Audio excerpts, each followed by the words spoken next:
The House will come to order.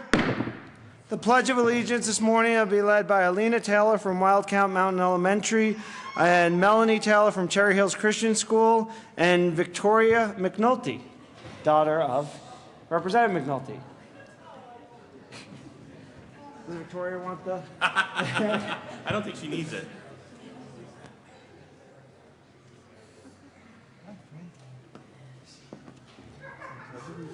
I pledge allegiance to the flag of the United States of America And to the republic for which it stands, one nation, under God, indivisible, with liberty and justice for all. Mr. Kohler, please take the roll. Representatives Becker, Buck, Buckner, Hold on. Conti, Corum, Court, Del Grosso, Dorr, Duran, Okay, Tiny, let's come over here for a picture. Everett, Exum, Fields, Thank you. Yes, let's take a picture. Fisher, Foot, Garcia, Gardner, Representative Gardner, Giroux, Janal, Hamner, Holbert, Hollinghorst, Good job, Tiny. Good job, girl. Humphrey, You guys did a great job. Joshi, Kagan, Kraft-Tharp, Labuda, Landgraf, Hold on, you signed that Lawrence. one. Hold on, I didn't sign it.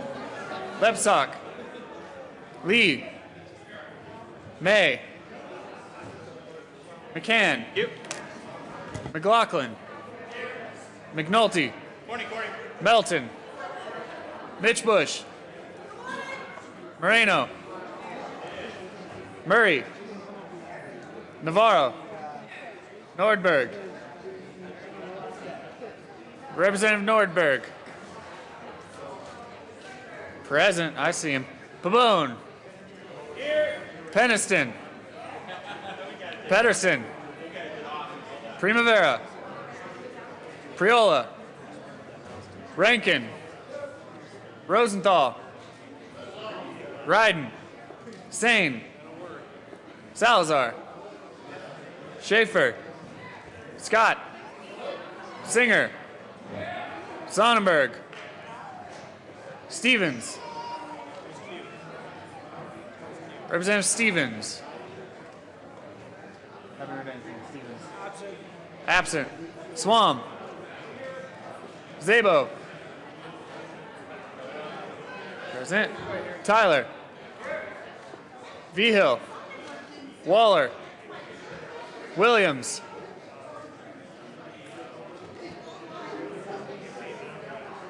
Wilson. Wright. I gotcha. Young. Speaker Ferrandino. Morning, Corey.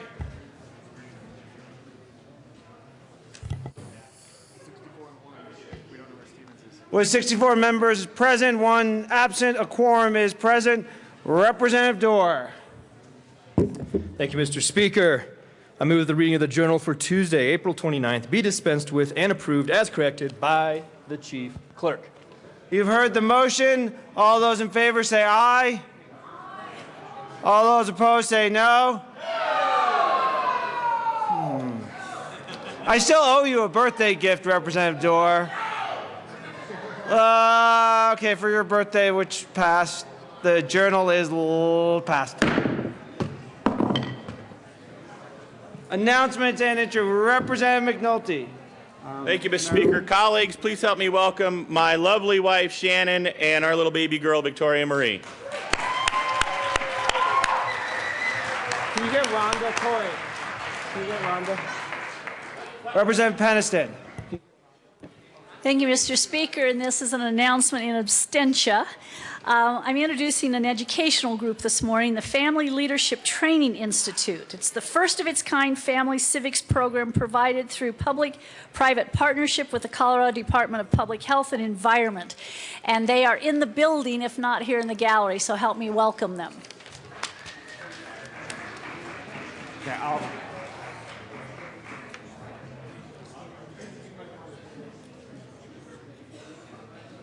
Mr. Speaker. Thank you, Madam Speaker Pro Tem. And members, can I have your attention for an important introduction? It's not often we have champions with us in the room today, but we have with us from the University of Denver the 22nd time that the University of Denver ski team won the NCAA championship this year. 11 Pioneers earned a combined 16 All-American honors at the NCAA championships. It marks the most All-American honors and the most individuals to claim the honors in DU's history.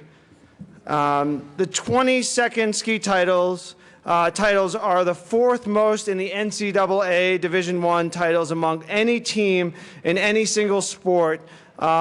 Among all sports, Denver's 29th national titles ranked 12th among NCAA Division I schools. And specifically, the University of Denver's junior Espen, and I'll probably say this wrong, sorry, Lisdahl, won his second NCAA individual championships in slalom and helped the Pioneers secure their 22nd ski title.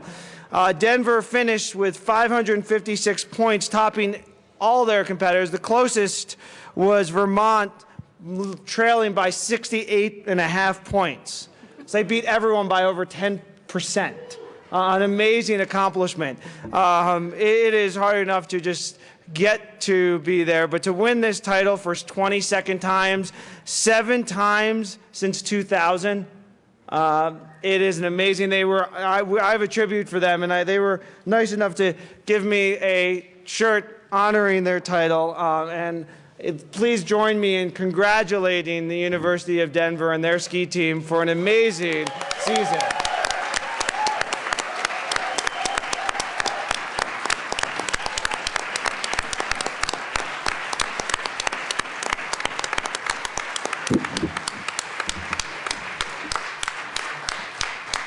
Mr. Speaker. Thank you, Madam Speaker Pro Tem. And it's not surprising that I will say that we did also, one of the teams in Colorado, it doesn't say which one took third. Was it University or CSU? University of Colorado took third. I will say, as we hear from our, University of Colorado alum, as we hear from some of our colleagues every Friday with our ski report, the best skiing is in Colorado, so it's no wonder why we have the best ski team here in Colorado. Representative Ryden. Representative Ryden. Thank you, Madam Speaker Pro Tem, and I am so proud to be a DU alum. And I remember the days, and I was telling these young people that they might not believe it, but I was there when the legend Willie Scheffler was the coach. And those were great glory days for DU, and I can see that the tradition continues. So go Pioneers! President Tyler. Thank you, Madam Speaker Pro Tem, and I want to second that. There's a long history. I remember meeting a woman from the ski team when I was a freshman in my first freshman mixer in 1965. So this is a long history. Susie Chaffee. And she went on to do great things. I went on to do other things. Congratulations. Representative Mishbush.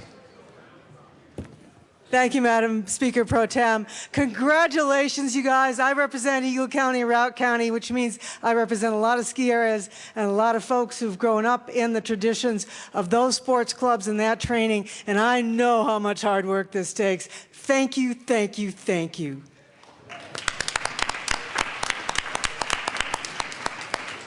Representative Giroux.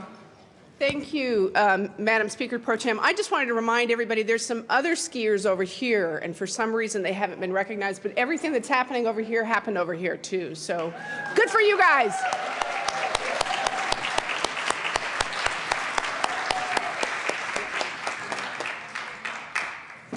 Any further announcements or introductions? See none. Madam Majority Leader, what are we doing next? We're going to do a resolution, the correctional resolution. Okay. Do you want to proceed out of order? Madam Majority Leader. Thank you, Mr. Speaker. I move that the House proceed out of order for consideration of SJR 37. Seeing no objection, the House will proceed out of order for consideration of SJR 27? 37. Trying to find that on this calendar. Page 5. That sounds great. Hold on. There we are. Seeing no objection, we'll proceed out of order. Mr. Kohler, please read the title to Senate Joint Resolution 37. SJR 37 by Senators Grantham and Schwartz, also Representatives Wilson and Garcia, concerning the designation of May 4th through 10th, 2014 as National Correctional Officers and Employees Week. Representative Garcia. Thank you, Mr. Speaker. Mr. Speaker, I move SJR 037 and ask that it be read at length. Whereas the Congress and President of the United States have designated May 4th, 2014 through May 10th, 2014 as National Correctional Officers and Employees Week.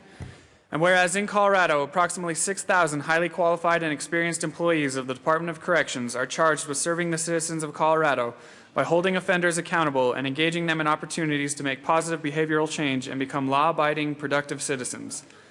And whereas Colorado's correctional officers and employees pursue a challenging and noble cause and are responsible for the custody, care, supervision, and reform of approximately 20,000 offenders, as well as the maintenance of safe and secure facilities.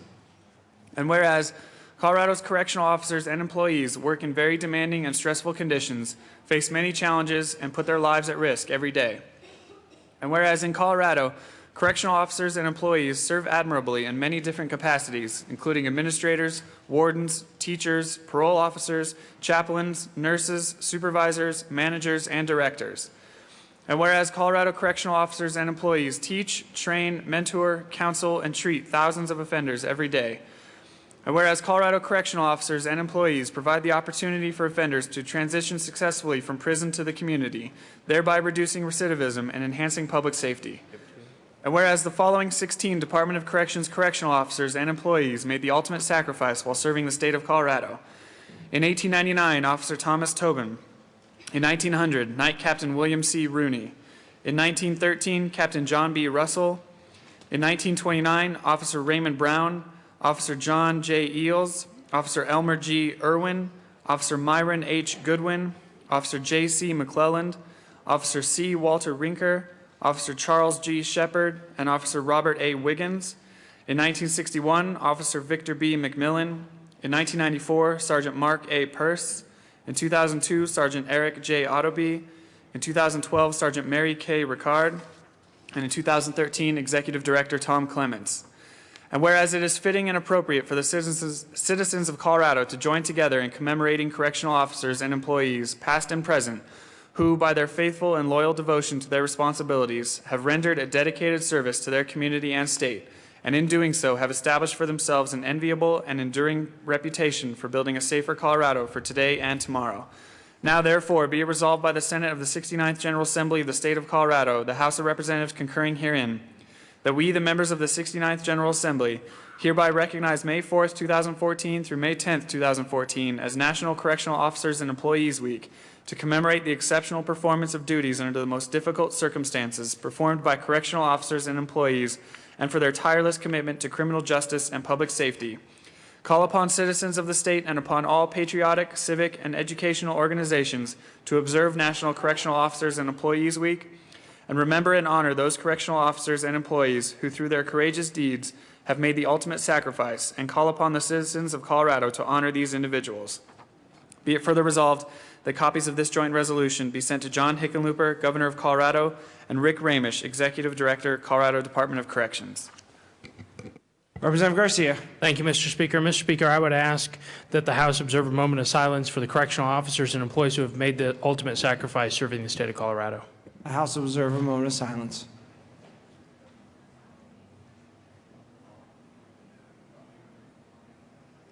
Thank you. Representative Wilson. Thank you, Mr. Speaker, and members, please be seated. Thank you all for considering this resolution to make May 4th and May 10th as National Correctional Officers and Employees Week. It's altogether fitting and proper that we take a few minutes to honor and remember those correctional officers and employees who made the ultimate sacrifice in carrying out their duties. As we contemplate their sacrifice, I would ask you to consider not only their devotion to duty, but also the conditions under which they labor. We take for granted the fact that we go to work each day in a secure, protected environment and work with people that are basically law-abiding citizens. And we just tend to take that for granted each day as we come here.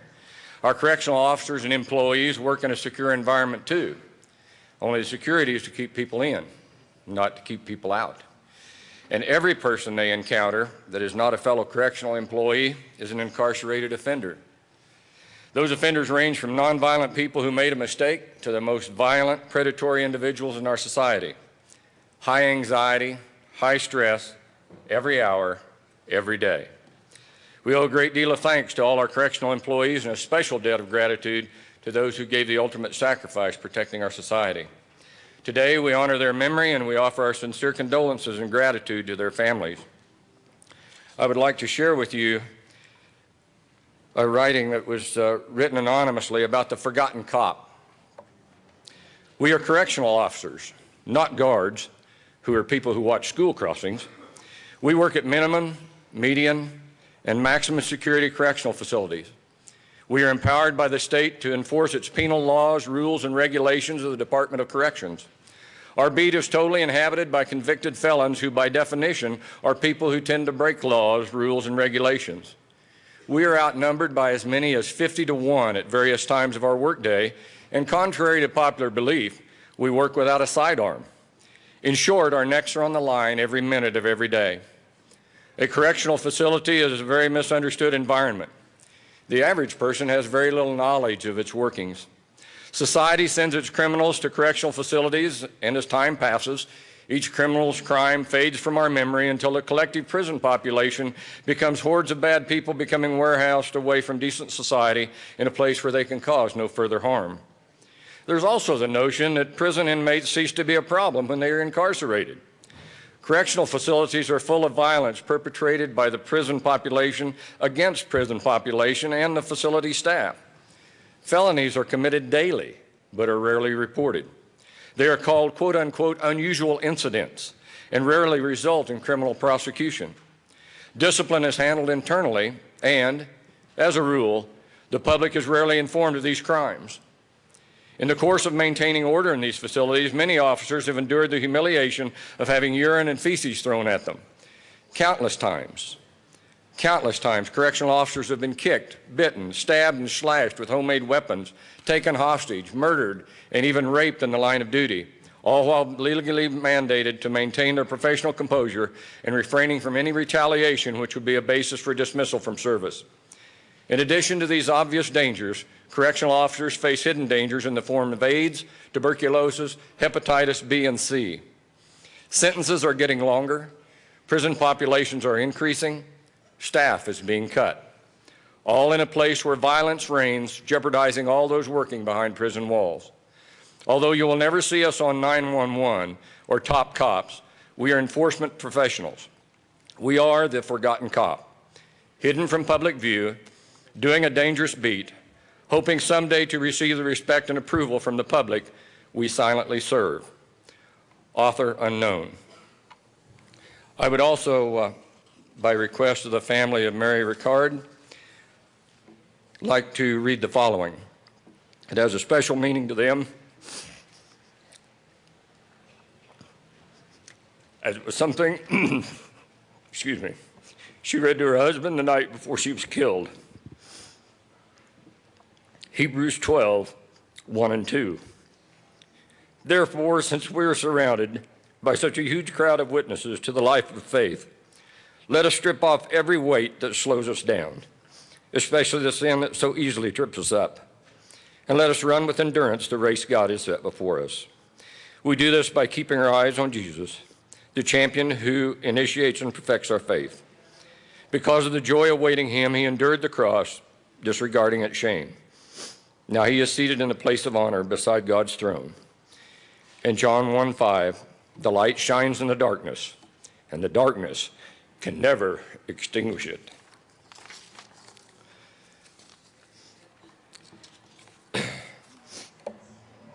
So today we honor their memory, we honor their service, and I thank you for this opportunity, Mr. Speaker.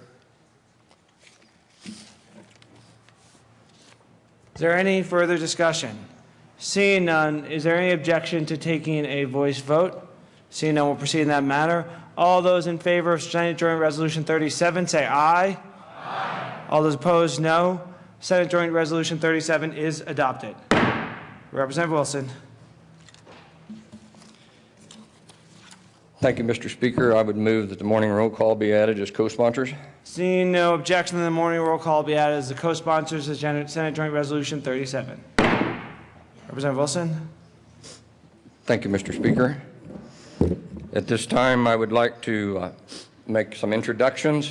Seated over here to my right is Mary Ricard's husband, Tim, her daughter, Katie, her grandchildren, Kelvin Jr., Jessica, and Benjamin.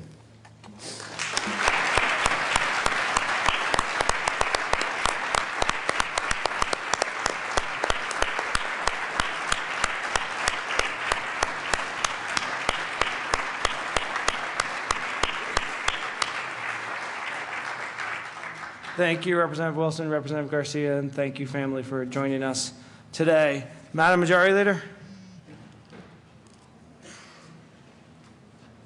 Thank you, Mr. Speaker. I move the House proceed out of order for third reading of bills, final passage. Seeing no objection, the House will proceed out of order for third readings of bills, final passage. Mr. Kohler, please read the title to House Bill 1343. House Bill 1343, Representative Singer and Wright, all Senator talk drop concerning workers' compensation coverage for post-traumatic stress disorder for peace officers. Madam Majority Leader.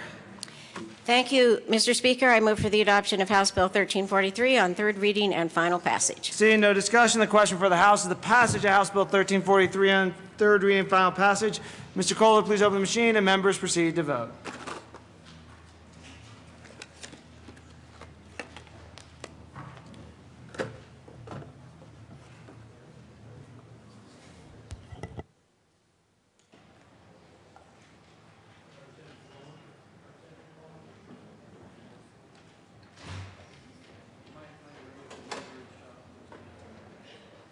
Representatives Pabon and McNulty.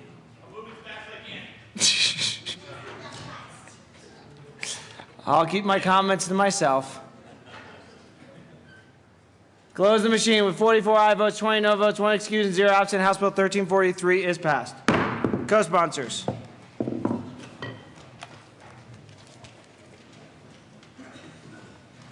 Close the machine. Mr. Kohler, please read the title of Senate Bill 144. Senate Bill 144 by Senators Aguilar and Nicholson, also Representative General, concerning extending the Commission on Family Medicine support for the development of family medicine residency programs in underserved areas of the state in connection with making and reducing appropriations. Madam Majority Leader. Thank you, Mr. Speaker. I move for the adoption of Senate Bill 144 on third reading and final passage. Seeing no discussion, the question for the House is the passage of Senate Bill 144 on third reading and final passage. Mr. Kohler, please open the machine and members proceed to vote.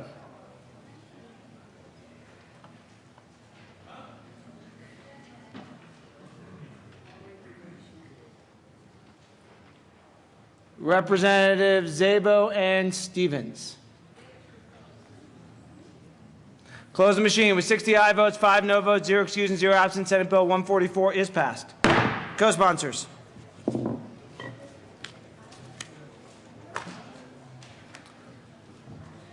Close the machine. Mr. Kohler, please read the title to House Bill 1367. House Bill 1367, Representative Tyler, also Senator Brophy, concerning the exemption of autocycles from regulations, motorcycles in connection with defining autocycle, exempting autocycles from motorcycle statutes, requiring autocycles to be issued license plates similar to motorcycle license plates, and making an appropriation. Madam Majority Leader. Thank you, Mr. Speaker. I move for the adoption of House Bill 1367 on third reading and final passage. Seeing no discussion, the question for the House is the passage of House Bill 1367 on third reading and final passage. Mr. Kohler, please open the machine and members proceed to vote.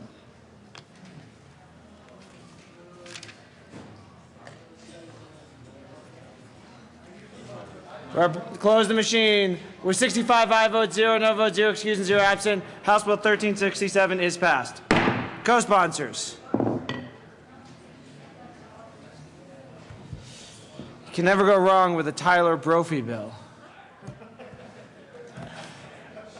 Close the machine. Mr. Kohler, please read the title of House Bill 1369. House Bill 1369 by Representative Young, also Senators Crowder and John, concerning required licensure for durable medical equipment suppliers in connection with making an appropriation. Madam Majority Leader. Thank you, Mr. Speaker. I move for the adoption of House Bill 1369 on third reading and final passage. Seeing no discussion, the question for the House is the passage of House Bill 1369 on third reading and final passage. Mr. Kohler, please open the machine and members proceed to vote.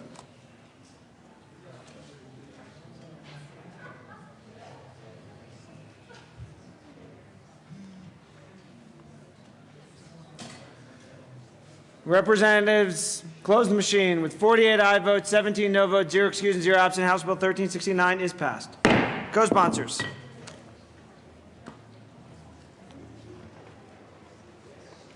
Close the machine. Mr. Kohler, please read the title to House Bill 1394. House Bill 1394 by Representative Duran, also Senator Lambert, concerning the use of disputed payments to tobacco litigation settlement monies received by the state to reduce the annual amount of accelerated payments allocated from the Tobacco Litigation Settlement Cash Fund. Madam Majority Leader. Thank you, Mr. Speaker. I move for the adoption of House Bill 1394 on third reading and final passage. Seeing no discussion, the question for the House is the passage of House Bill 1394 on third reading and final passage. Mr. Kohler, please open the machine and members proceed to vote.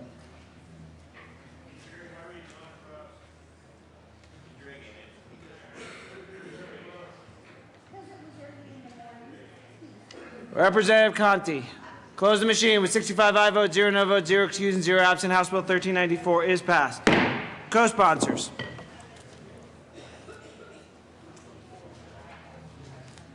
Close the machine. Mr. Kohler, please read the title of House Bill 1396.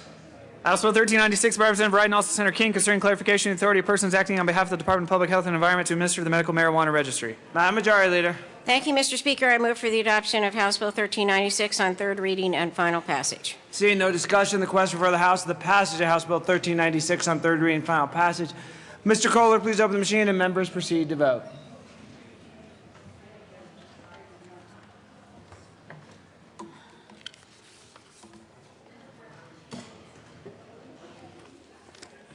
Representative Stevens. Close the machine. With 65 aye votes, 0 no votes, 0 excused, and 0 absent, House Bill 1396 is passed. Co-sponsors.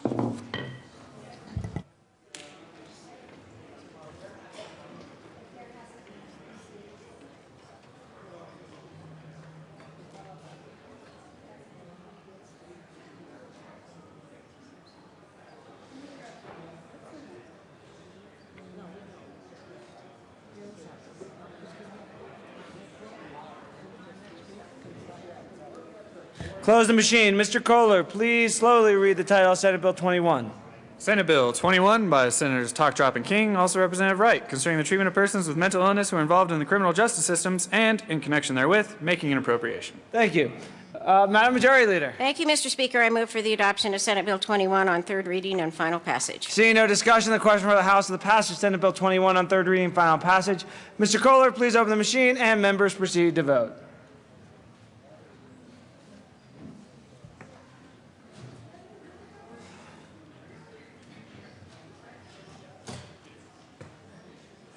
Representative Landgraf. Close the machine. With 65 aye votes, 0 no votes, 0 excused, and 0 absent, Senate Bill 21 is passed. Co-sponsors.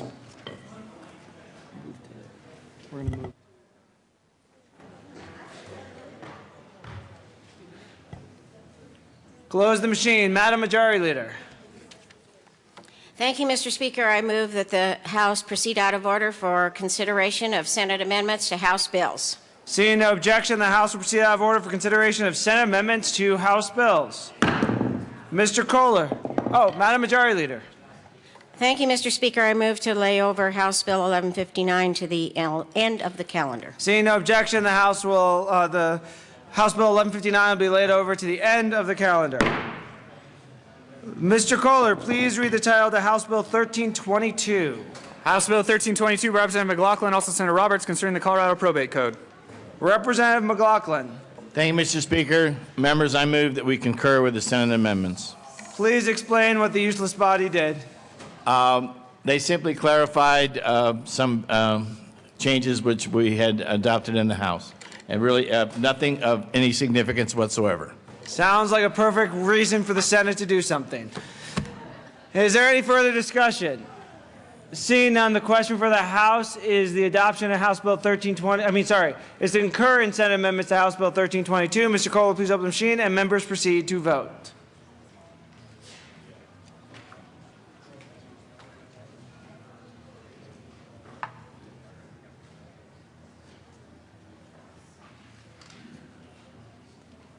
Representatives Melton, May, and McNulty.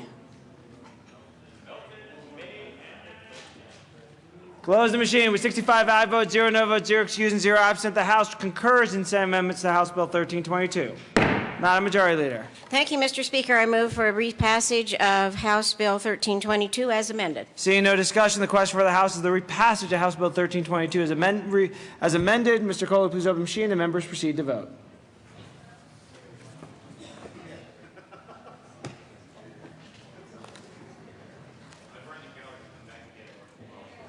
Representatives Hollinghorst, Kagan, May, and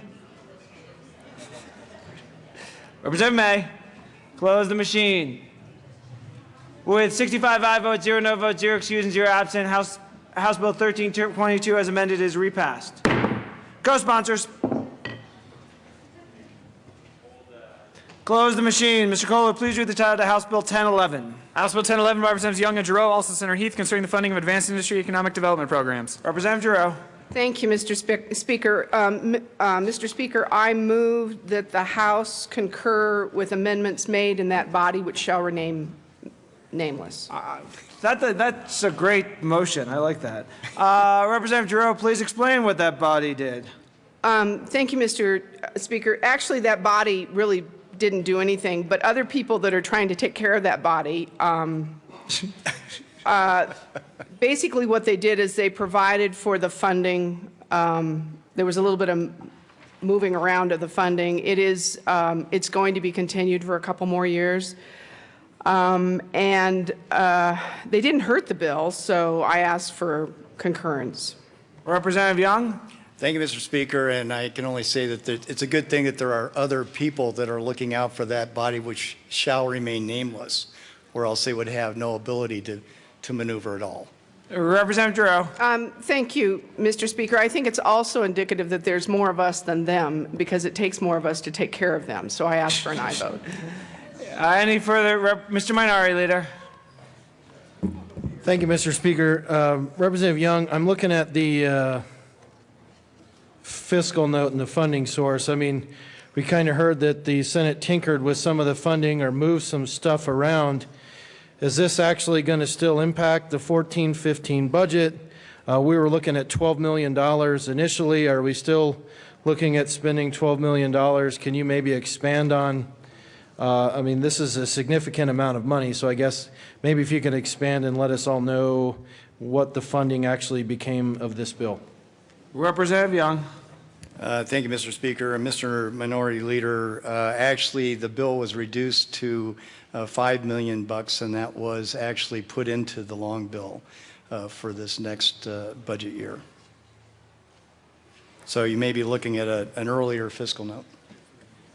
Representative Giroux, you made the motion. Thank you, Mr. Speaker. Members, there was $5 million that was put into the long bill. We had hoped, and we worked hard to get another $5 million, but we didn't get that $5 million. So it is what it is. Any further discussion? Mr. Minority Leader. Thank you, Mr. Speaker. But I'm looking at the fiscal note dated April 22nd. So you're saying that that's changed since April 22nd, where it shows zero money going in 14-15, and then $5 million doesn't start until 15-16? Representative Young cannot speak further on the motion. Representative, I will answer your question. I know it's a little weird to be up here and do this, but the 14 and 15 money is in the budget, so that's why you're not seeing it in the fiscal note, because it's in the long bill already. This is 15-16. It's in the budget. That's where it shows up. Is there any? Do you want a brief recess? Yeah. Okay, the House will stand in a brief recess.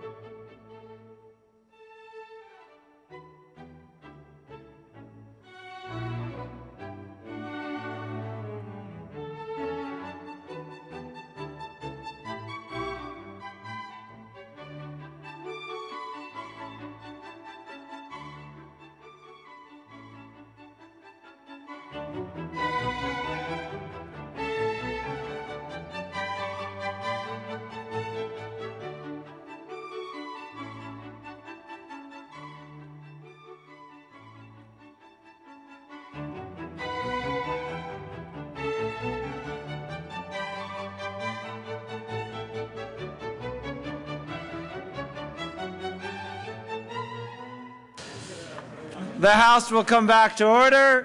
Is there any further discussion? Seeing none, the question before the House is to concur in Senate amendments to House Bill 1011. Mr. Kohler, please open the machine, and members, please vote.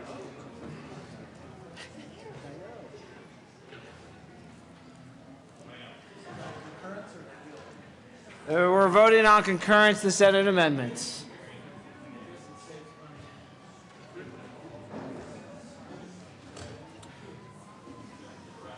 Representatives Becker, Conti, Court, McLaughlin, and Pedersen.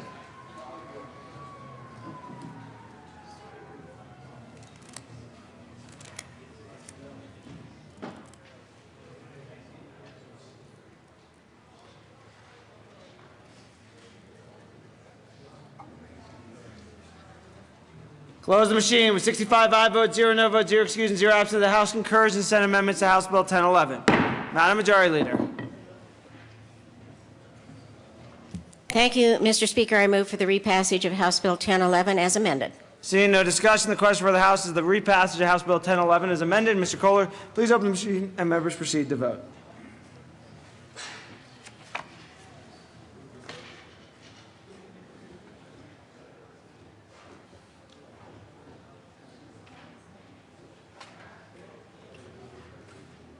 Representatives Quorum and Representative Quorum. Close the machine with 38 aye votes, 27 no votes, 0 excused, and 0 absent. House Bill 1011 is repassed as amended. Co-sponsors. Close the machine. Mr. Kohler, please read the title of the House Bill 1014.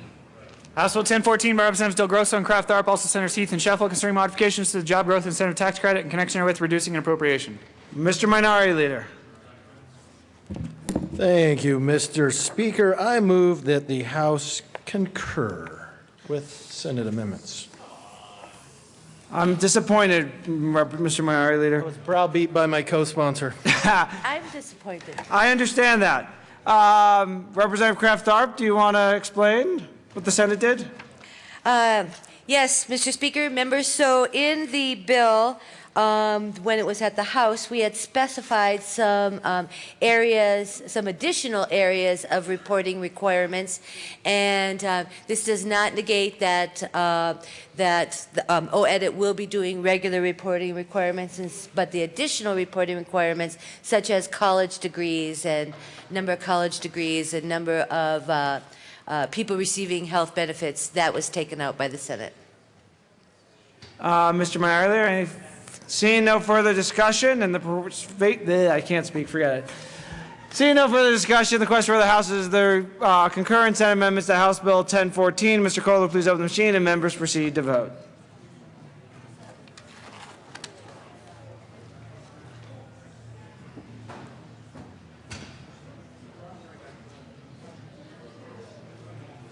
Representatives Humphrey, Murray, and that would be it.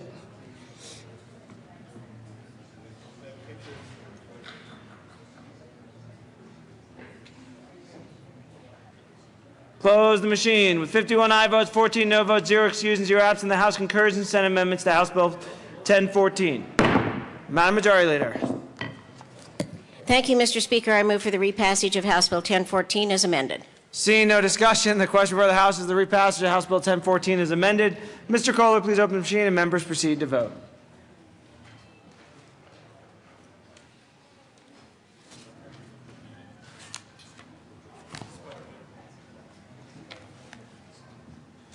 Representatives Buck, Murray, and, okay. We'll close the machine with 53 aye votes, 12 no votes, 0 excused, and 0 absent. House Bill 1014 is repassed as amended. Co-sponsors.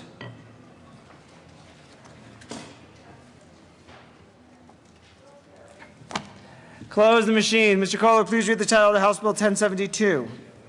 House Bill 1072 by Representatives Pedersen and Exum, also Senator Kaffalis, concerning income tax credit for child care expenses paid by a resident individual with a federal adjusted gross income of $25,000 or less in connection with making appropriation. Representative Exum. Thank you, Mr. Speaker. I would move that the House would concur with the Senate amendments on House Bill 1072. Please explain what the Senate did. Very minor changes. Thank you, Mr. Speaker. Very minor changes in the finance appropriation. They struck a portion of that, and in the Appropriations Committee, they just changed, they struck out the section that said appropriations and added an appropriation instead of reducing. And I would ask for concurrence with the Senate amendments. Representative Priola. Thank you, Mr. Speaker. Representative Exum, I noticed in the Senate, I believe it was, I can't remember which committee it was, they struck lines 2 through 10 on page 2. Could you explain exactly what they took out? Or Representative Pedersen?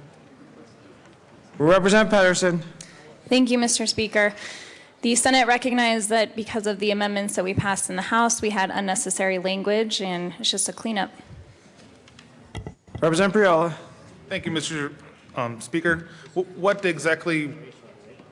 What was the language, if you could expand on that? Is there any further discussion? Mr. Minority Leader? Thank you, Mr. Speaker. I mean, it looks like they struck out the legislative declaration. So are you saying the bill no longer does what you wanted it to do when it started? Or, I mean, I guess, why would we strike out the declaration? Representative Pedersen. Thank you, Mr. Speaker. Because of the amendments, the numerous amendments that we passed to reduce the fiscal note and make sure that this was a much more targeted bill to the specific population that we are trying to help, this now reflects what is in the bill and what we wanted it to do. Thank you. Any further discussion? Seeing none, the question for the House is to concur in Senate amendments to House Bill 1072. Mr. Kohler, please open the machine and members proceed to vote.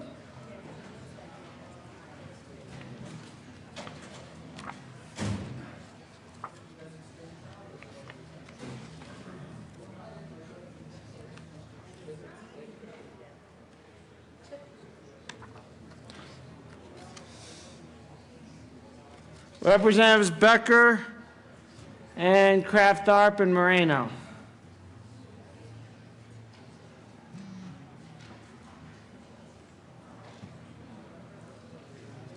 Close the machine with 38 aye votes, 27 no votes, 0 excused, and 0 absent. The House concurs in Senate amendments to House Bill 1072. Madam Majority Leader. Thank you, Mr. Speaker. I move for the repassage of House Bill 1072 as amended. Seeing no discussion, the question for the House is a repassage of House Bill 1072 as amended. Mr. Kohler, please open the machine and members proceed to vote.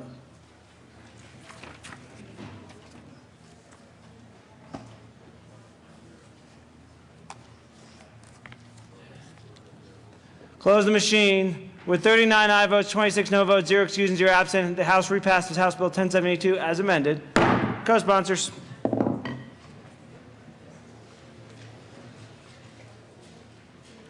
Close the machine. Mr. Kohler, please read the title of House Bill 1170. House Bill 1170 by Representative Garcia, also Senator Stedman, concerning the authority of the state to enter into lease purchase agreements for the Colorado Bureau of Investigation's Pueblo Regional Office and Forensic Laboratory in connection with making appropriation. Representative Garcia. Thank you, Mr. Speaker. Mr. Speaker, I move the House concur with Senate amendments. Please explain why. The Senate Appropriations Clause was revised to reflect that the funding was set aside by the Joint Budget Committee and not coming from the Controlled Maintenance Trust Fund, so I ask for an aye vote. Is there any further discussion? Seeing none, the question for the House is to concur in Senate amendments to House Bill 1170. Mr. Kohler, please open the machine and members proceed to vote.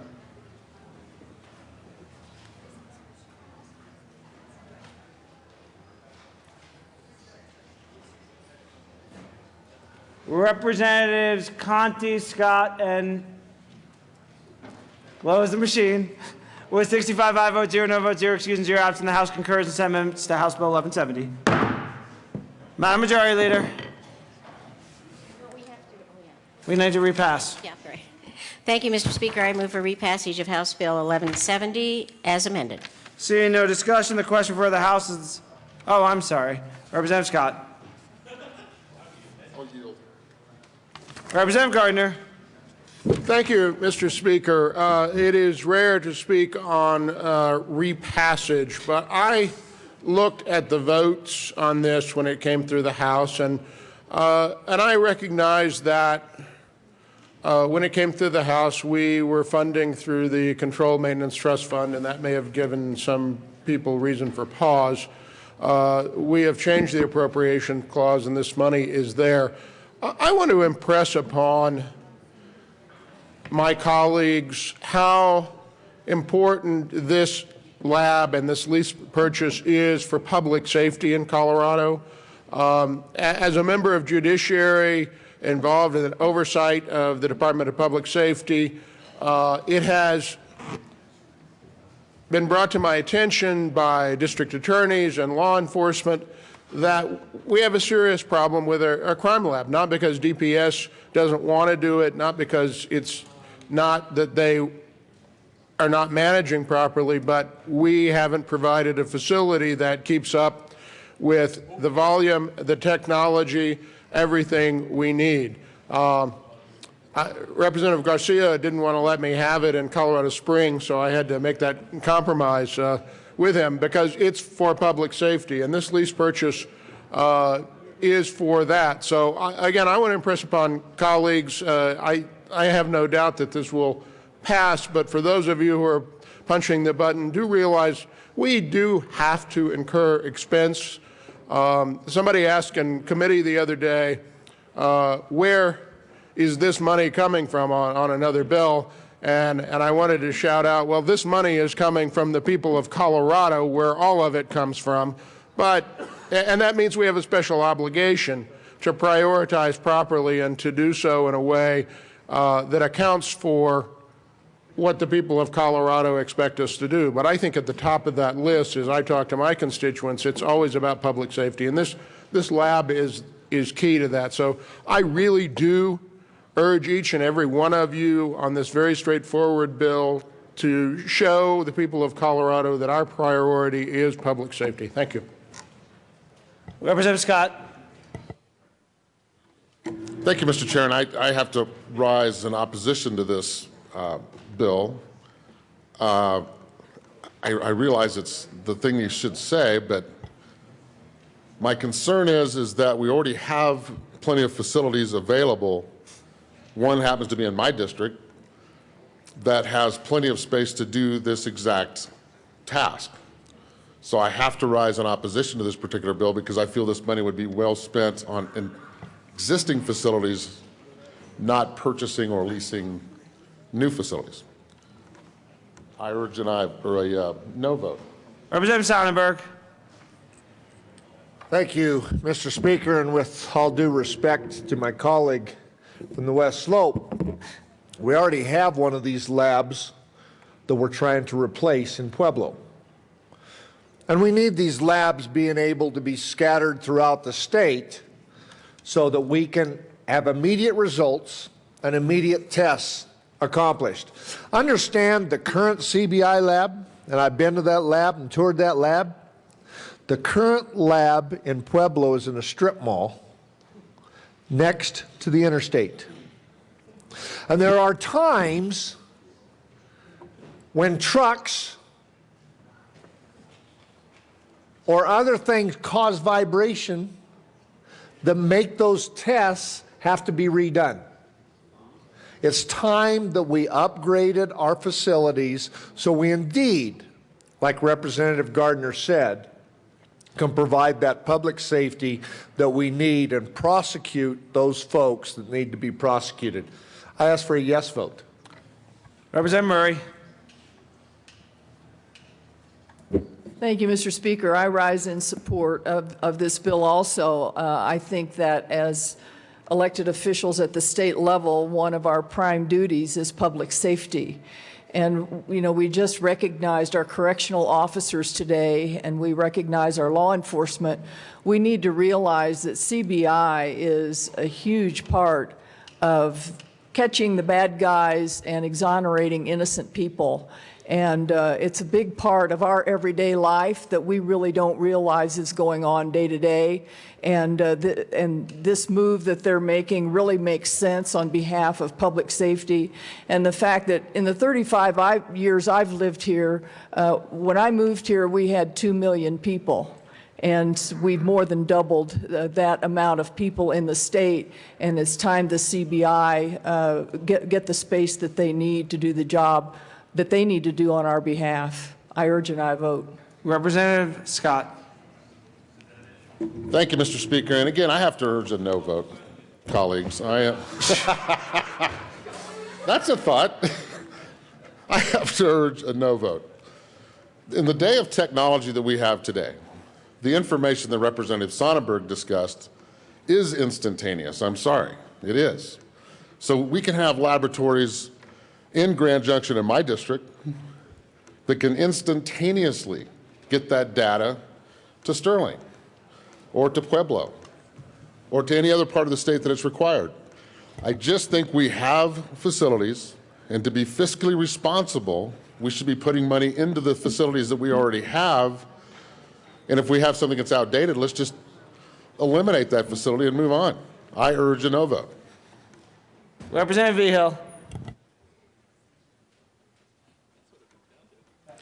Thank you, Mr. Speaker. And with all respect to Representative Scott, I respect him. As a former peace officer in the San Luis Valley Investigative District Attorney's Office, I can tell you it's not just about having a physical plant. It's about having also those agents accessible to come to respond. If you get one from Denver, from Grand Junction, responding to the San Luis Valley, to the south, eastern part of the Colorado, it's going to take them a long time. Therefore, making it really tough to get the tests that need the materials that need to be tested. It takes a long time for agents that have the knowledge that sometimes small departments don't have, and so rural Colorado really relies on CBI agents with their expertise, their knowledge, to come and assist those folks. So with that, I rise in strong support of this bill. Representative Giroux. Thank you, Mr. Speaker. And with respect to Representative Scott, I rise in support of the bill on behalf of former Representative Sal Pace. But mostly I rise in support of the bill because it is I understand what Representative Scott was saying about instantaneous information, but you have to be able to get the samples to the lab. And the reason we need 3 labs around the state is we have to be able to have some convenient way that our CBI law enforcement are able to get the lab samples to the lab to be tested, and then they can disseminate that information instantaneously. The other thing that you all are probably aware of is this year we have basically eliminated the labs for CDPHE, and CBI is now taking on that duty of the Public Health Department testing. We also there was legislation that was run last year that concerning rape kits, and that's going to have a huge impact on the workload and the amount of work that needs to be done to verify those rape kits, which are an important part of public safety for the state of Colorado. So although I respect Representative Scott, although he's not listening to anything I've said, I ask for an aye vote. Yes, I am. I ask for an aye vote. Representative Corum. Thank you, Mr. Speaker. As a fellow Western Slope colleague of Representative Scott, I assure you he gets all the respect he deserves.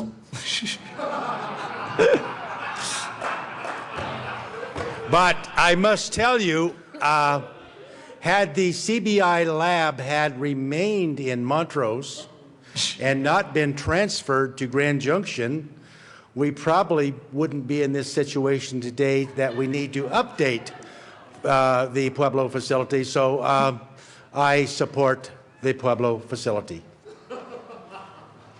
Do you have any friends, Representative Scott? Seeing no further discussion, the question before the House is pork for Pueblo or pork for Grand Junction? No. The repassage of House Bill 1170 is amended. Mr. Kohler, please open the machine, and members proceed to vote.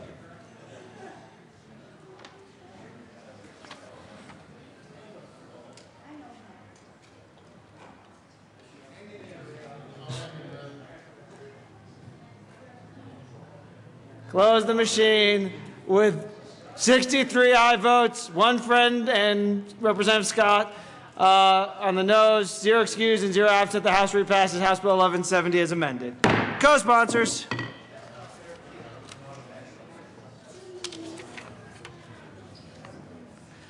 Close the machine. Mr. Kohler, please read the title of the House Bill 1205. House Bill 1205 by Representative Ryden, also Senator Crowder, concerning the Veterans Assistance Grant Program. Representative Ryden.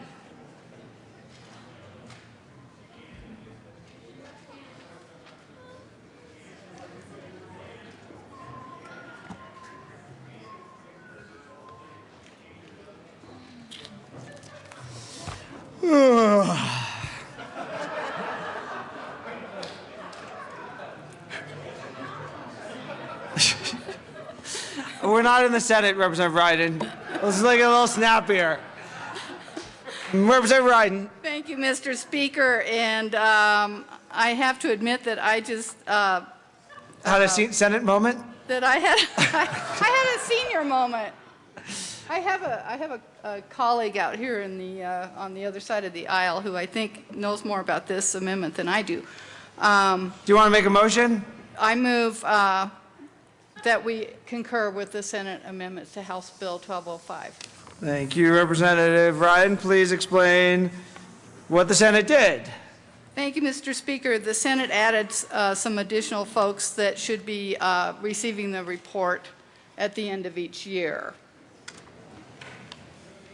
Seeing no further discussion, the question for the House to concur and Senate amendments to House Bill 1205. Mr. Kohler, please open the machine, and members proceed to vote.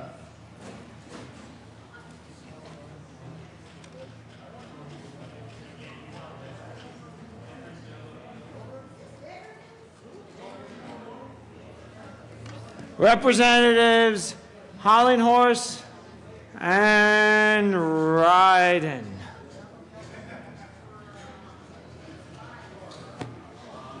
Close the machine with 65 aye votes, 0 no votes, 0 excused, and 0 absent. The House concurs and Senate amendments to House Bill 1205. Madam Majority Leader.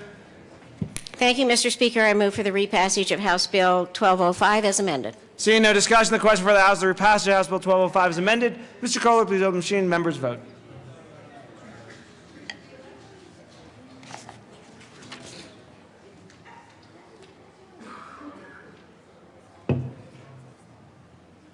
Representatives McPriola. Close the machine with 59 aye votes, 6 no votes, 0 excused, and 0 absent. The House repasses House Bill 1205 as amended. Co-sponsors.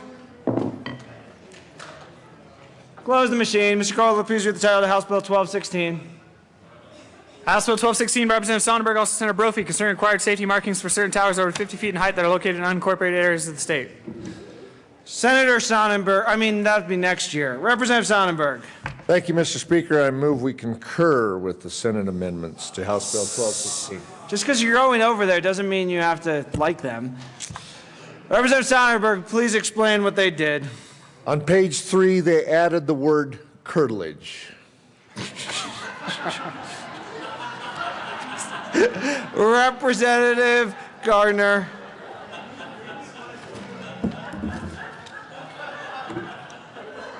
Representative Gardner. Thank you, Mr. Speaker. Well, that begs the question, Representative Sonnenberg, what is the curtilage of a farmstead, and how far removed from the barn and the house can something be, and then it's no longer the curtilage, which I think is a word of the law, is the first place I ever saw the curtilage. And I do wonder, once you do that, in all seriousness, Representative Sonnenberg, what is left, what towers out there are going to have safety markings? Because the way the bill is, and I want to talk to the Senate amendments, but it seems to me that when you get said and done with this, there must be precious few towers out there that get marked, but maybe there are more. Representative Sonnenberg. Thank you, Mr. Speaker, and I'll answer the first question with regard to curtilage. Curtilage is defined as the area encompassing a farmstead that is not tilled or farmed itself. So it can be larger than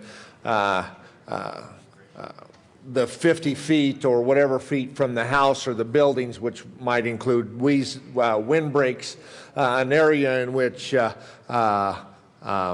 machinery may be parked, those type of things that are easily visible from the sky. So that's why they changed it to curtilage. The other is there will still be a number of towers, all of your cell phone towers, your microwave towers, those type of towers will still not be marked, as those are usually large enough to be able to be seen. This only includes like meteorological towers, as well as those small towers utilized for private two-way radios, which are essentially very difficult to see and are never included on a nautical map. Is there Representative Scott? Thank you, Mr. Speaker.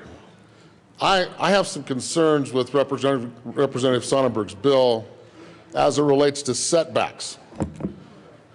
I'm concerned if you did this bill address setbacks, site abatement, and noise abatement? Representative Scott, we are on the concurring in the Senate amendment. Oh, that's right. I'm sorry, Mr. Speaker. I thought we're back to curtilage. I'm sorry. Does curtilage have anything to do with setbacks, Representative Sonnenberg? Is there any further discussion? Seeing none, the question for the House is the passage of House Bill, to concurrence and amendments to House Bill 1216. Mr. Kohler, please open the machine, and members proceed to vote.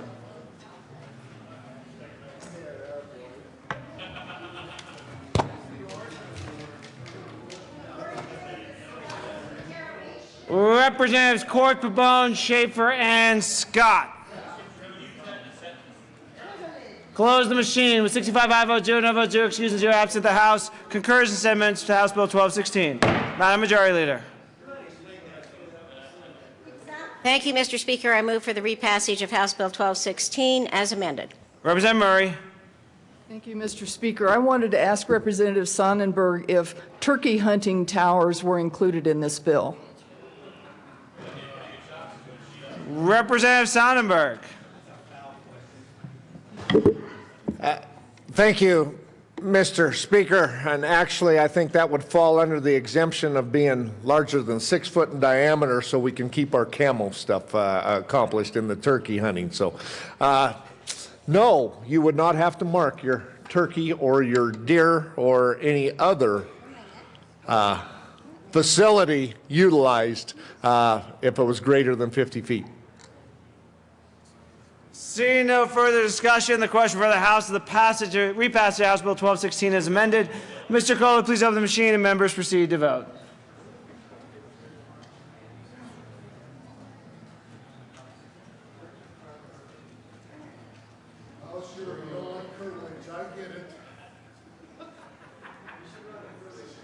Representative Salazar. Close the machine with 65 aye votes, 0 no votes, 0 excused, and 0 absent. The House repasses House Bill 1216 as amended. Co-sponsors.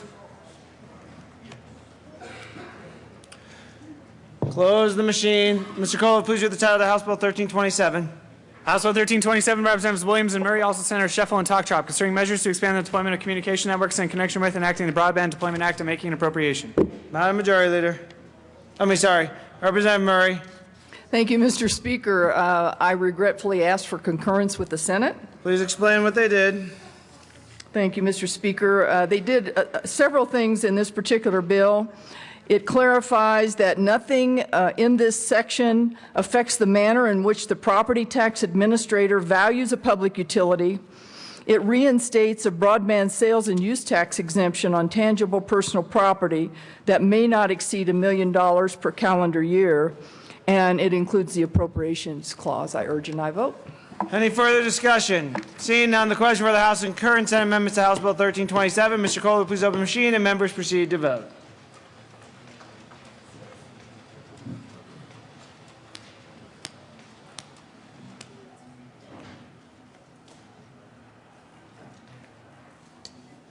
Representatives Lawrence, close the machine with 65 aye votes, 0 no votes, 0 excused, and 0 absent.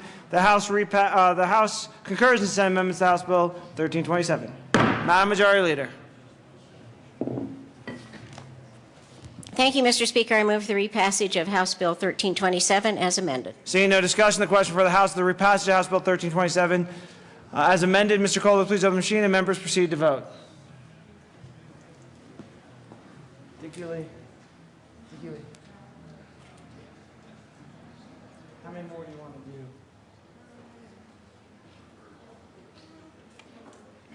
Close the machine with 61 aye votes, 4 no votes, 0 excused, and 0 absent. The House repasses House Bill 1327 as amended. Co-sponsors.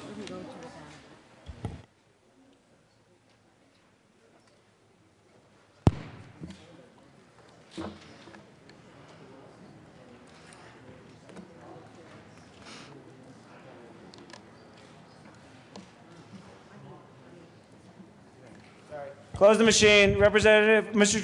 Kohler, please read the title of House Bill 1331.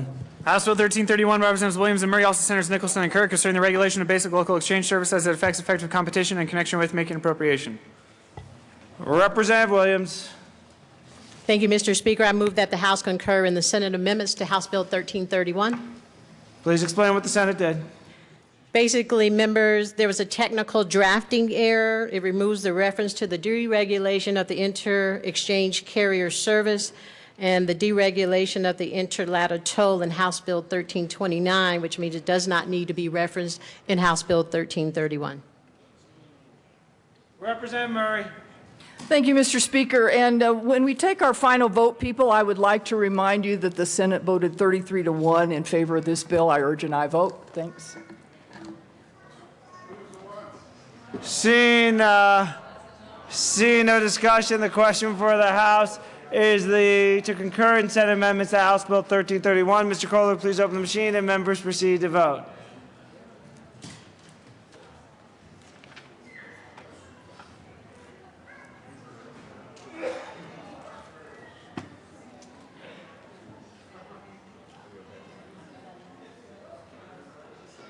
Representative Pabon.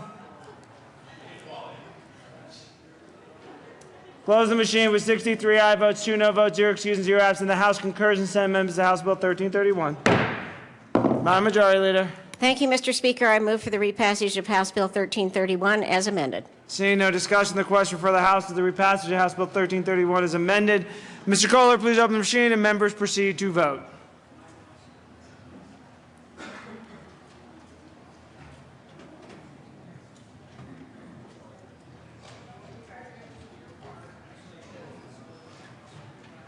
Representatives Buck and Singer. Close the machine with 56 aye votes, 9 no votes, 0 excused, and 0 absent. The House repasses House Bill 1331 as amended. Co-sponsors.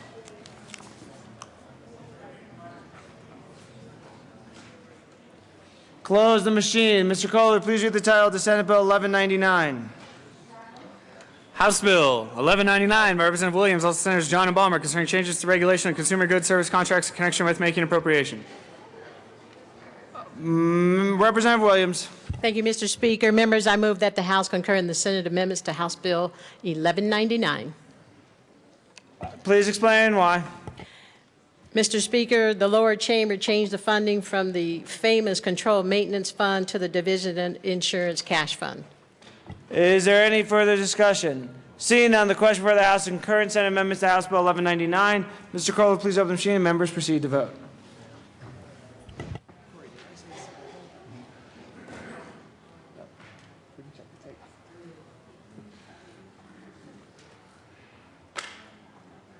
Close the machine with 65 aye votes, 0 no votes, 0 excused, and 0 absent. The House concurs in Senate amendments to House Bill 1199. Madam Majority Leader. Thank you, Mr. Speaker. I move for the repassage of House Bill 1199 as amended. Seeing no discussion, the question for the House is the repassage of House Bill 1199 is amended. Mr. Kohler, open the machine. Members vote.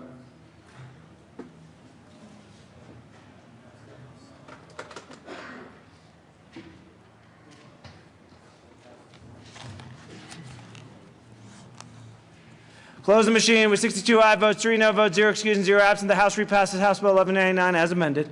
Co-sponsors. Close the machine. Mr. Kohler, please read the title to House Bill 1228. House Bill 1228 by Representatives Peniston and Zabo, also Senators Talk, Trop, and King, concerning the repeal of certain requirements for defensive driving schools attended in accordance with a court order resulting from violation of law regulating the operation of a motor vehicle in connection with reducing an appropriation. Madam Assistant Minority Leader. Thank you, Mr. Speaker, and I move that we all hiss before the correct motion. Thank you so much. I move that we concur with Senate amendments. Please explain why. Representative Peniston. Thank you, Mr. Speaker. The Senate added an appropriations clause and that better reflected the amount of money that was in the fund, and they also changed the title to reflect the appropriations clause, and that's it. Is there any further discussion? Seeing none, the question for the House is to concur in Senate amendments to House Bill 1228. Mr. Kohler, please open the machine. Members, please vote.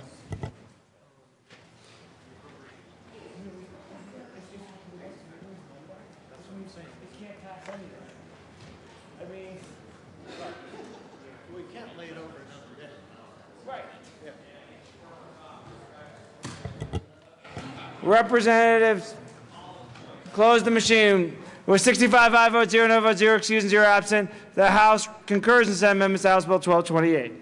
Madam Majority Leader. Thank you, Mr. Speaker. I move for the repassage of House Bill 1228 as amended. Seeing no discussion, the question for the House is the repassage of House Bill 1228 is amended. Mr. Kohler, please open the machine. Members, please vote.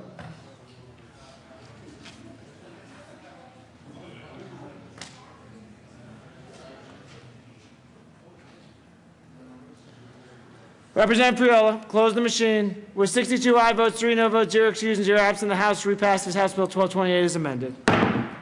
Co-sponsors.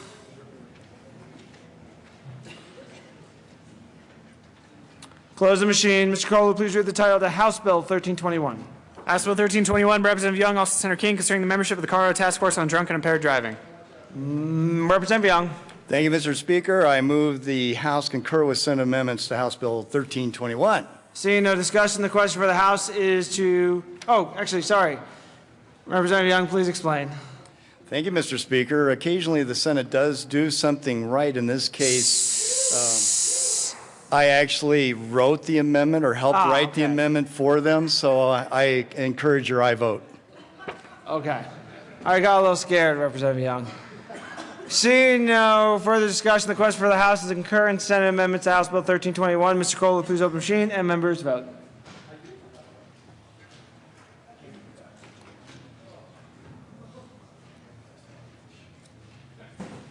Representatives Becker, May, Pabon, A, Young, and Zabo. Close the machine with 65 aye votes, 0 no votes, 0 excused, and 0 absent. The House concurs in Senate amendments to House Bill 1321. Madam Majority Leader. Thank you, Mr. Speaker. I move for the repassage of House Bill 1321 as amended. Seeing no discussion, the question for the House is the repassage of House Bill 1321 as amended. Mr. Kohler, open the machine. Members vote.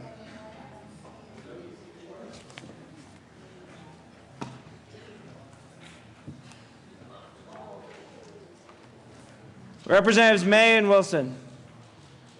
Close the machine with 65 aye votes, 0 no votes, 0 excused, and 0 absent. The House repasses House Bill 1321 as amended. Co-sponsors. Close the machine. Mr. Kohler, please read the title of the House Bill 1339. House Bill 1339 by Representative Giroux, also Senator Hodge, concerning the creation of the Hazardous Substance Site Response Fund. Representative Giroux. Thank you, Mr. Speaker. Members, and I really don't like this, but I ask that we concur with amendments that have been placed. Representative Giroux, please explain what that body did. Thank you, Mr. Speaker. Members, and this will, Representative Sonnenberg did not like 1339 when it first ran because it was the Hazardous Substance Site Response Fund. That's a Superfund site. And the only thing I think that he disliked more than that was when the Senate amended the long bill so that we would be buying airplanes for firefighting. So this gives Representative Sonnenberg a double reason to not like this bill, because what the Senate did was it took the $10 million that we had put into that hazardous substance site response fund, and it's spending them on airplanes. Now, the bill itself will still be there, and this still sets up the fund, but the fund is just empty, and hopefully it will be appropriated, dollars will be appropriated next year. But I ask to the substance fund, yes. So the substance fund has no money right now. I ask for an aye vote. Seeing no further discussion, the question for the House to concur in Senate amendments to House Bill 1339. Mr. Kohler, please open the machine, and members proceed to vote.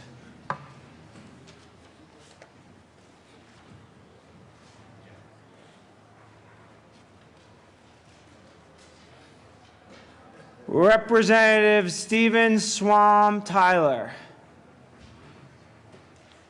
Close the machine with 49 aye votes, 16 no votes, 0 excused, and 0 absent. The House concurs in Senate amendments to House Bill 1339. Madam Majority Leader. Thank you, Mr. Speaker. I move that the House, that we repass House Bill 1339 as amended. Seeing no discussion, the question for the House is the repassage of House Bill 1339 as amended. Mr. Kohler, please open the machine, and members proceed to vote.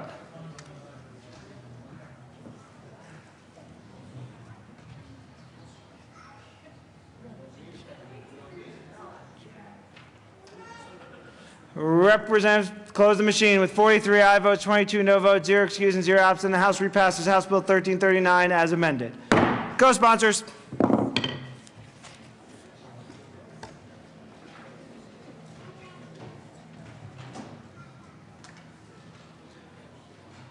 Close the machine. Mr. Kohler, please read the title of the House Bill 1260.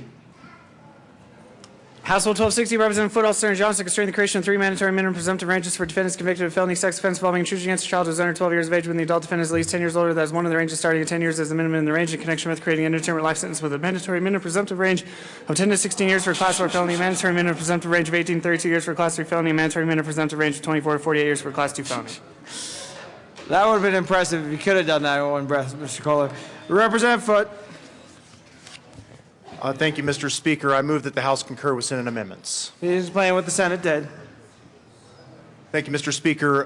When this bill left the House, it had a potential appropriations clause. However, the fiscal note analysis showed that the effect would not be felt within the next 5 years, but after the 5-year period. So the Senate Appropriations Committee took out the potential appropriations clause, and I believe that's appropriate. So I ask for a concurrence. Then Representative Gardner.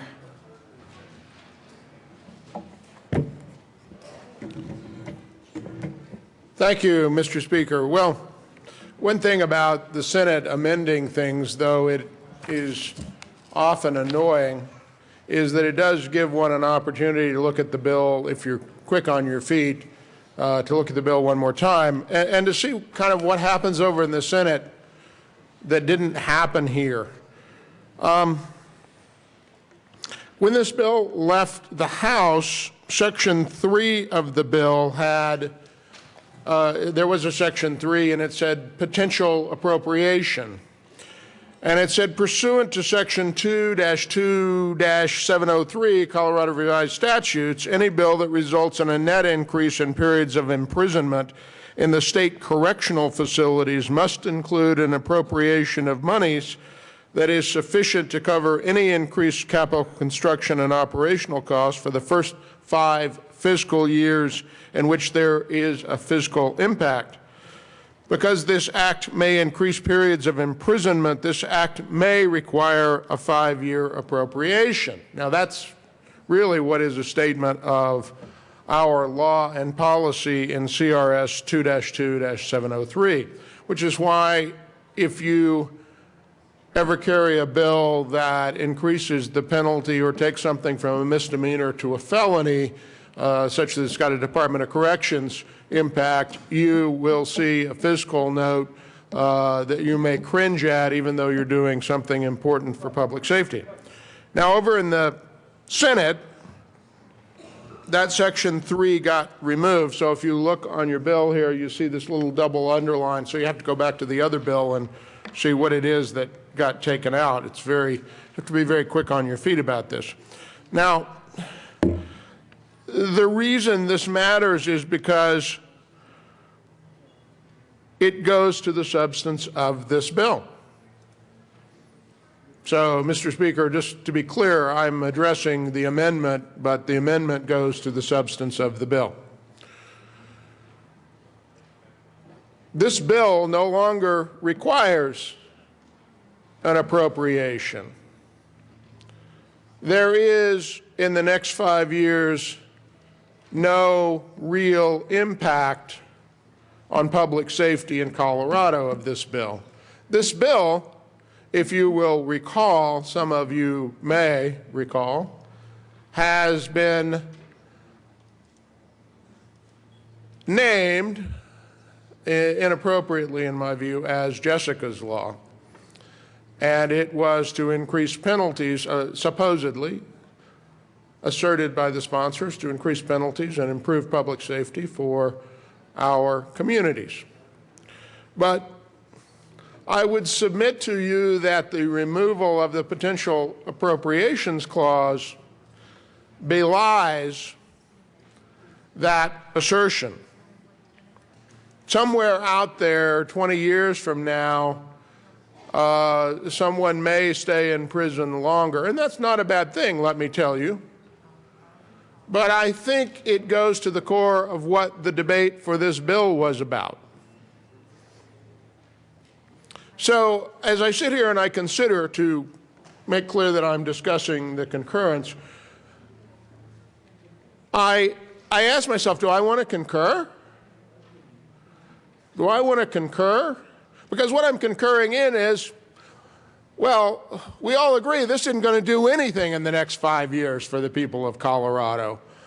The so-called Jessica's Law, instead of other articulations of this, other formulations of this particular bill will not do anything other than perhaps, well, keep Fox News reporters from standing outside of people's stores. I don't know. Representative Gardner.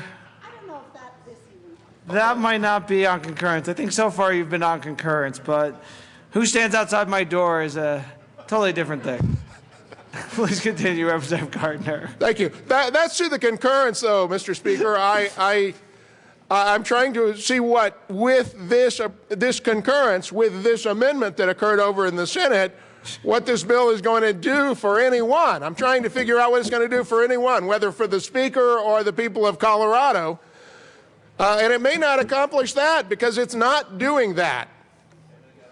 And so I urge a rejection. In fact, I move a substitute motion that we reject Senate amendments and ask for a conference committee that goes beyond the scope of the differences. That is a proper motion. Is there discussion on that motion? Representative McNulty. Thank you, Mr. Speaker. There was a great deal of discussion on this bill, and the discussion was in context and in concert with Representative Szabo's Jessica's Law bill, one that did have a fiscal note that said 25 people a year, 46 people a year will be sentenced to serve 25 years to natural life. I am struck by the fact that House Bill 1260, the purported Jessica's Law bill, doesn't do that. That analysis either was wrong when it left the House, or the Senate just cleaned up the misinformation that was levied as this bill left the House.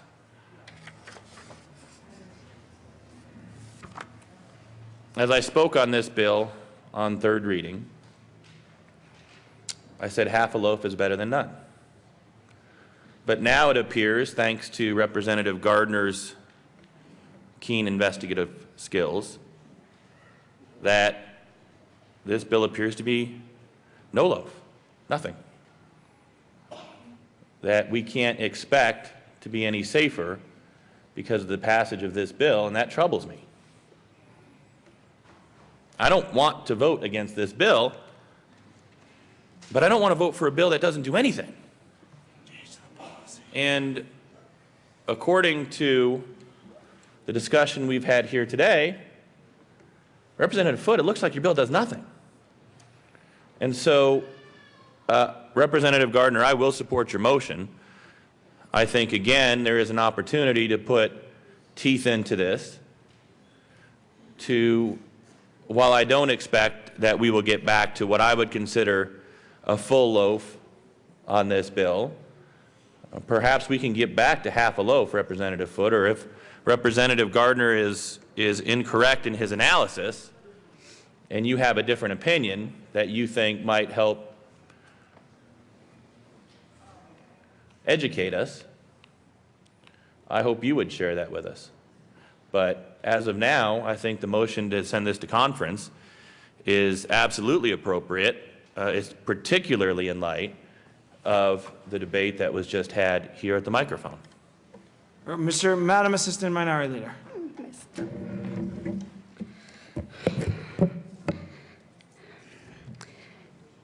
Members, when we sent this bill off to the Senate, I was very hopeful that all the conversations that we had last session actually struck a chord, and that we would actually have a bill that would protect our children. That's what this is about. This isn't about political shenanigans. This is about protecting our children, our most vulnerable in this society. This is about public safety. We stand up here every day and say, in this body, we must put public safety first. When this bill left the House, I thought we made some steps. I was thankful that everything we talked about last session struck a chord. And finally, we were going to say, that's enough. We are going to protect our children in this state from child rapists. And now, we send our bill, was a step in the right direction. I don't believe it went far enough, but it was a step. And sometimes you have to take baby steps in order to get to where we need to be by protecting our children from people who rape them. We send it over to the Senate, and funny thing, it turns the bill into absolutely nothing that will protect our children, because it takes the appropriation away that will actually do what 1260 set out to do: have criminal penalties that are longer, so that our children could, at a minimum, what the bill did, at a minimum, keep our children safe for 10 years. I believe 25 years is better. And yes, there would be an appropriation, but that's what this body is supposed to do: protect the public, and for sure protect our children.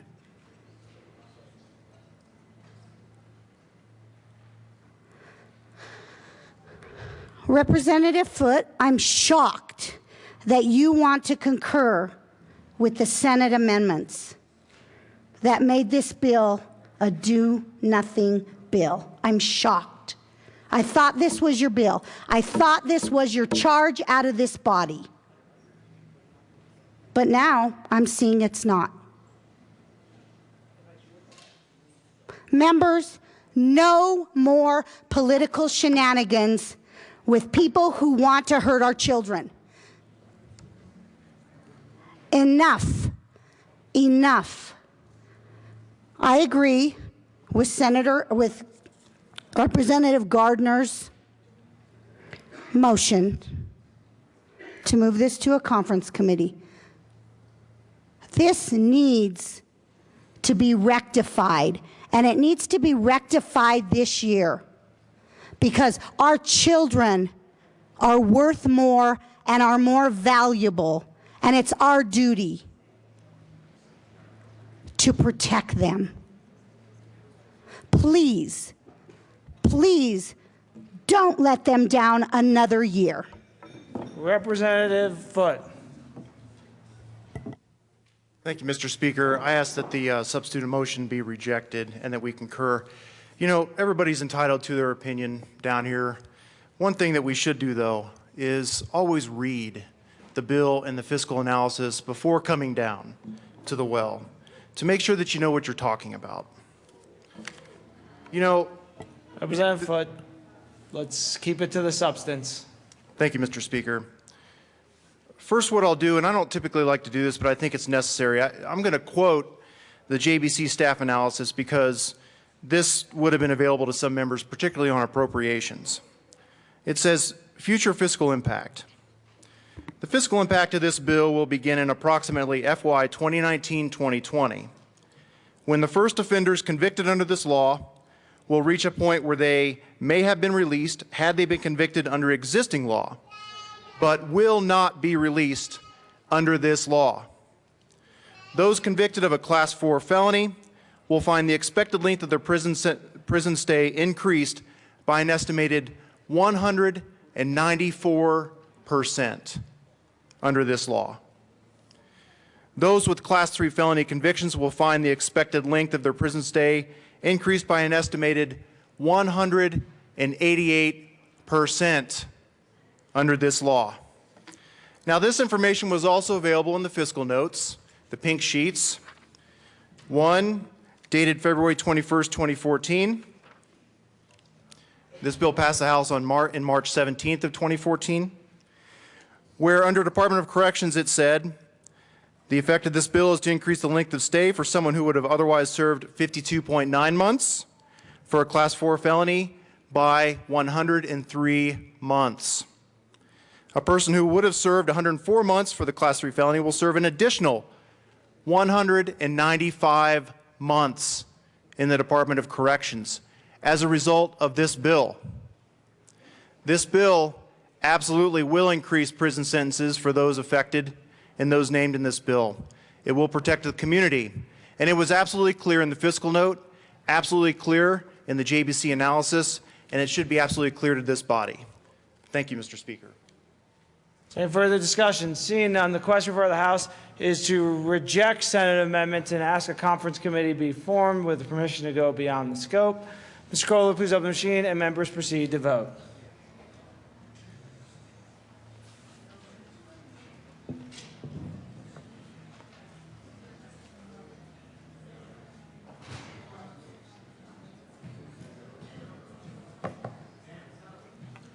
Representatives Pabon, Priola, and Rankin.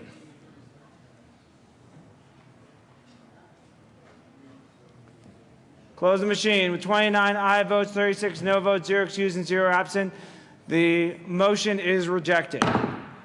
We're about to back to the underlying motion to concur in Senate amendments to House Bill 1260. Seeing no discussion, the question for the House is to concur in Senate amendments to House Bill 1260. Mr. Kohler, please open the machine and members proceed to vote.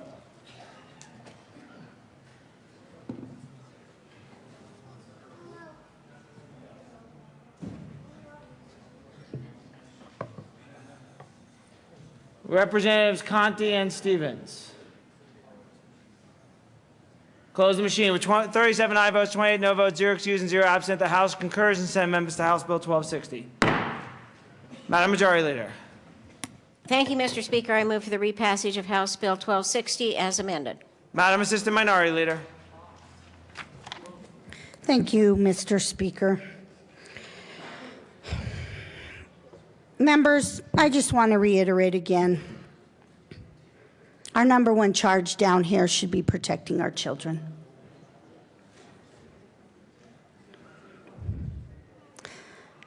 Although this bill makes a baby step, like I said earlier, it doesn't go far enough. This is important. This is important to our most vulnerable in society, that we keep them safe from people who want to rob their childhood,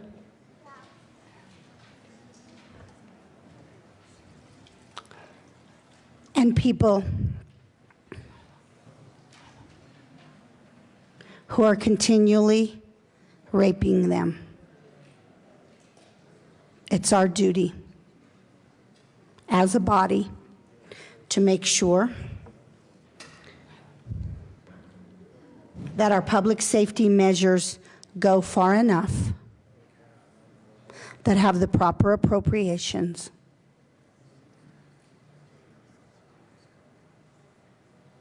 and that will actually do something to keep our children safe. We owe it to them to at least keep them safe until they are adults. I thank you for having this conversation again, and I hope we can keep the conversation going until our children in the state of Colorado are absolutely safe from people who want to rape them. Representative Gardner.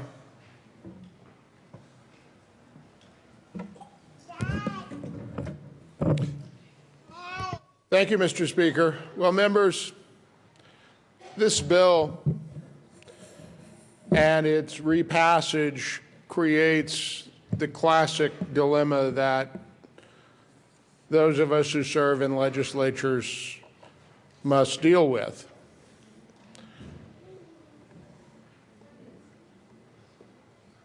Like my friend and colleague, Representative Szabo, I think we can do so much more.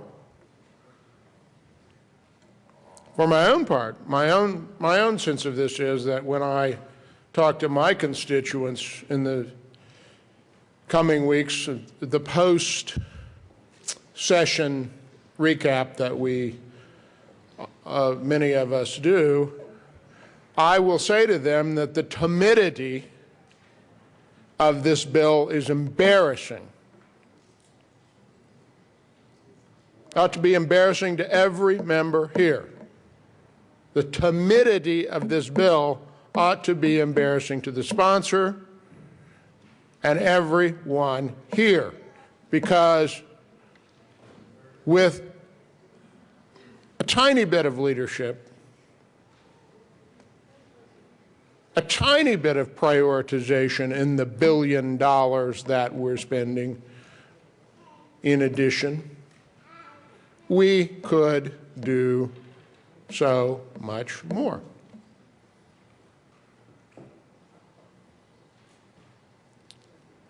I take the motivation of the sponsor at face value, but I must be critical.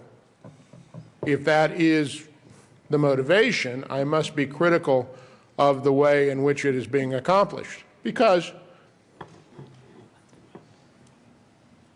we've hung a label on this bill, and I, by the way, have never been a fan of naming bills. I just have not in my 8 years here. In fact, on a couple of occasions, I've carried bills that someone ultimately came to me at the very last thing and said, can we call this so-and-so's law? And I rolled my eyes and said, well, I understand why people ask for that, and I understand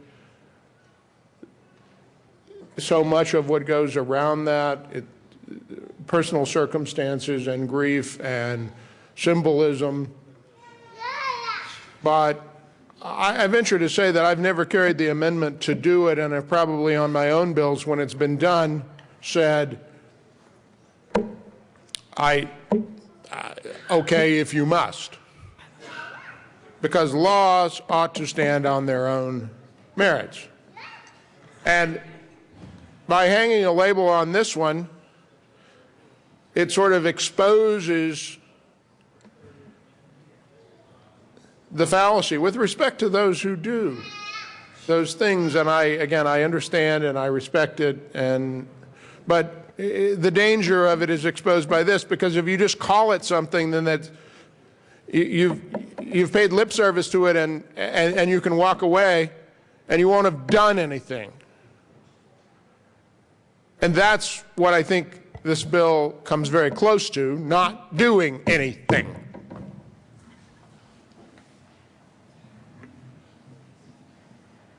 I don't know why it doesn't do anything. I'm not going to speculate.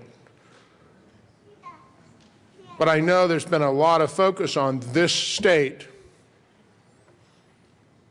and its failure to pass Jessica's law. And as I said on third reading before and second reading, well, congratulations, it took you 5 years to finally figure it out. Because I figured it out a long time ago, I just didn't tell anybody. If you just hung a label on it, you could say, we passed Jessica's law. Well, you didn't. You won't. It won't be. You can call it that. It isn't.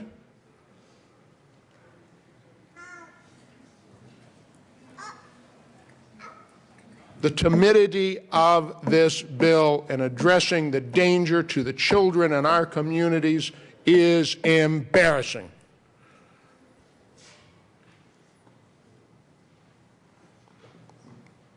But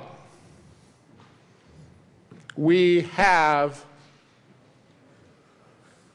an obligation to do what little we can, particularly in the minority. It is the function of the minority to do whatever we can, how much we can.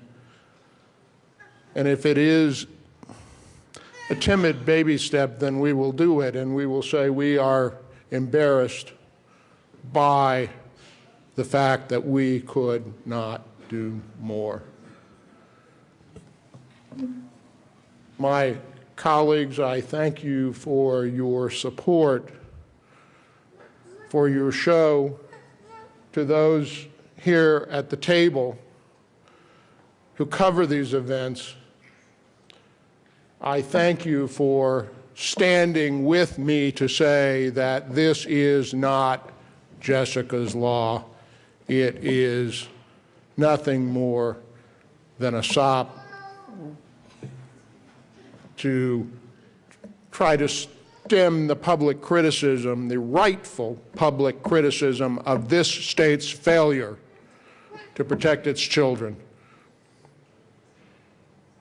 We will, I think most of us, do what little we can, but it will be precious little. Thank you, Mr. Speaker. Representative Holbert. Thank you, Mr. Speaker. Members, I did not participate a great deal in the discussion as this bill came through the House. It is disappointing that we're here at the question of repassage, and I agree and appreciate the words of my colleague, Representative Gardner. He is someone, when it comes to law, about the law, criminal matters, that I've gone to seek greater understanding, advice, and counsel.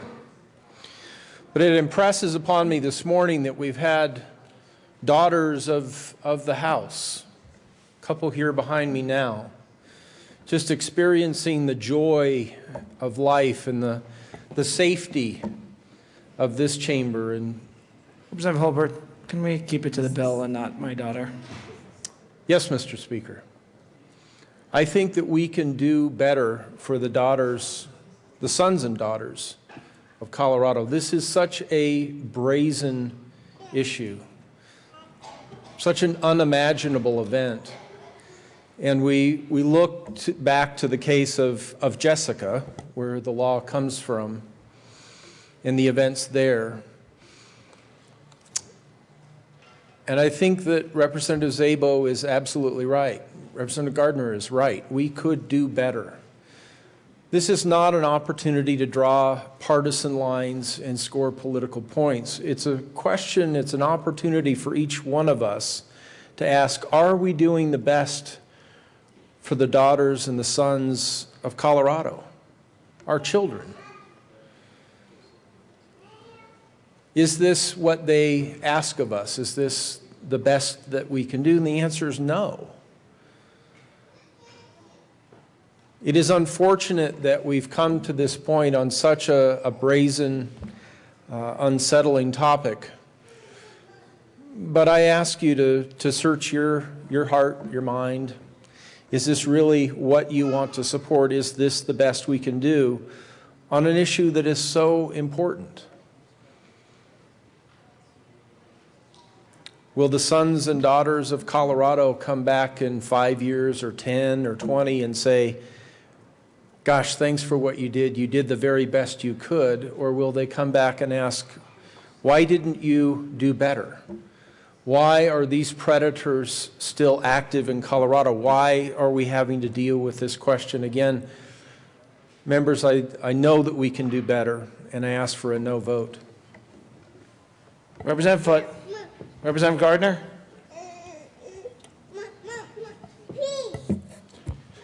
Thank you, Mr. Speaker. I appreciate your indulgence. Members, I do want to be clear. Someone asked me when I was seated. I would ask for an aye vote here. I guess I would ask for an aye vote. I am going to myself vote aye. I retract that. I will not ask for an aye vote. I will vote yes, and I will apologize to my constituents because this body could not do better. It was such a timid step. It is so timid. But I will not put myself in the column of not doing the little tiny bit that we could do. I just will be embarrassed for it. Representative Holbert. Thank you, Mr. Speaker. I guess to prove myself for what I said earlier, or listen to the counsel of Representative Gardner, a man who I respect and knows more about the law. And I'll retract my request for a no vote. It is disappointing that we as a body might line up and say that this is the best we can do. Madam Assistant Minority Leader. Thank you, Mr. Speaker. And sometimes in this body, we have to be thankful for little things, like little baby steps. We owe it to the children of this state. But this is not the end of the conversation to take the full leap to protect the children. I will too also vote yes, because I owe it to the children in my community, to the children in your communities, to if all we have in front of us to offer is a baby step. But I too will apologize and be embarrassed that we couldn't take the full step for something that's our duty. And it would be an honor to all of us to protect those children.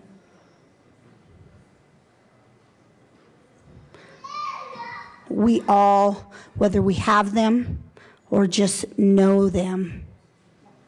Know how precious our children are, how innocent they are.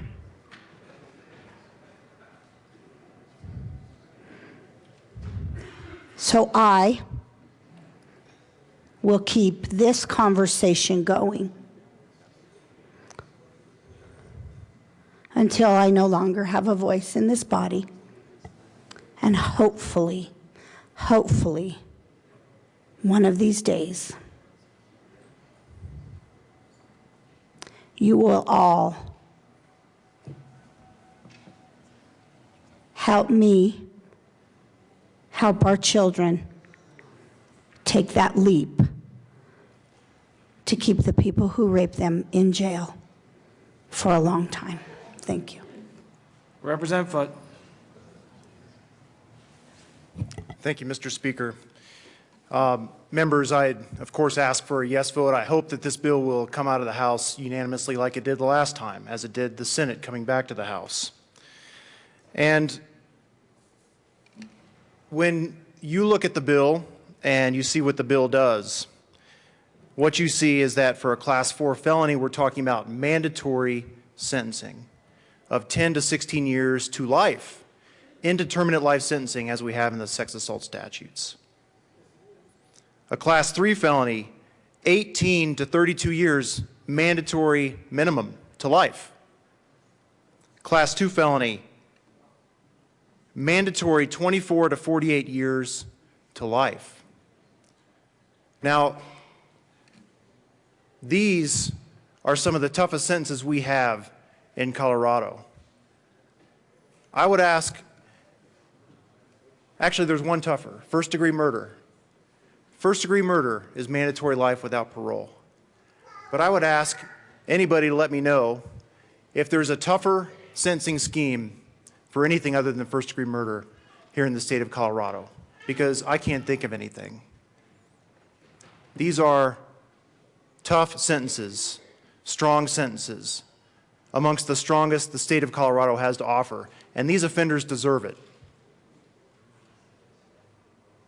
I know these offenders deserve it because I've seen these offenders. I've prosecuted these offenders. I've looked in the victim's eyes as they have entrusted me to bring them some semblance of justice for what happened to them. And I guarantee you, members, if this bill was like we've heard described by the opponents or those that are speaking against the bill that may still vote for it, if this bill were like that, with the experience that I've had and the passion that I have for this, I would not have run this bill. This bill is a strong bill, and it's a bill that makes sense for the state of Colorado and what we have for our current sex offense statutes. And I ask for a yes vote. Seeing no further discussion, the question for the House is the repassage of House Bill 1260 on third as amended. Mr. Cole, please open the machine. The members proceed to vote.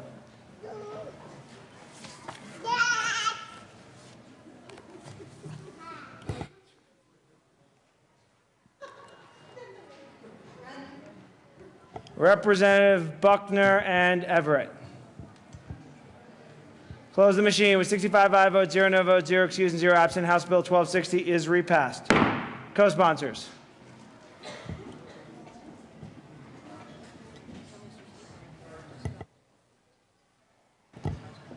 Close the machine. Announcements and introductions.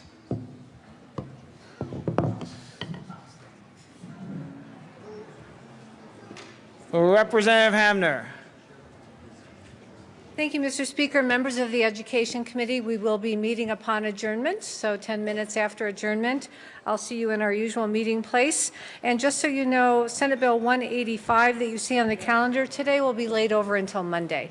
But we'll be hearing our other 3 bills that are for action only. See you then. Representative Court. Thank you, Mr. Speaker. Excuse Excuse me. All right, Finance Committee, 3 things. I'm sorry, but we have to cancel lunch today because there's an appropriations meeting at noon, so we won't be able to have our lunch. We'll try to reschedule it. Today, I apologize. I wouldn't be very good company anyway. Excuse me. And Finance this afternoon, I should stay away from the mic because you're going to get my germs. Add Senate Bill 5 to our Finance Committee meeting this afternoon. Add Senate Bill 2 to our Finance Committee tomorrow morning. And caucus, I think the majority leader is going to announce that we're coming back this afternoon, so it's highly likely we will be feeding you both sides of the aisle, Madam Caucus Chair. Heck no. But I believe that your As long as you don't caucus chair touch the will make food, an Representative Court, Thank I'll be better. Representative Conti? Thank you.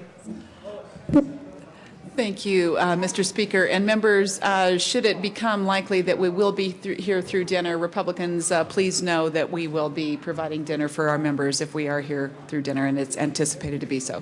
Representative Gardner. Thank you, Mr. Speaker. I've been in a state of perennial confusion in this body for 8 years, as everyone knows, but we went to announcements and introductions. Have we laid over the balance of the calendar till later in the day, or where are we on the calendar, Mr. Speaker? We will get there. The Majority Leader will make an announcement soon. Representative Kagan. Thank you. I'd like to acknowledge and welcome the students and teachers of Cottonwood Creek Elementary School who have been here joining us for our proceedings today. Thank you for being here. Representative Fisher. Thank you, Mr. Speaker. Members of the House Agriculture, Livestock, and Natural Resources Committee, we have 2 bills on the calendar for consideration.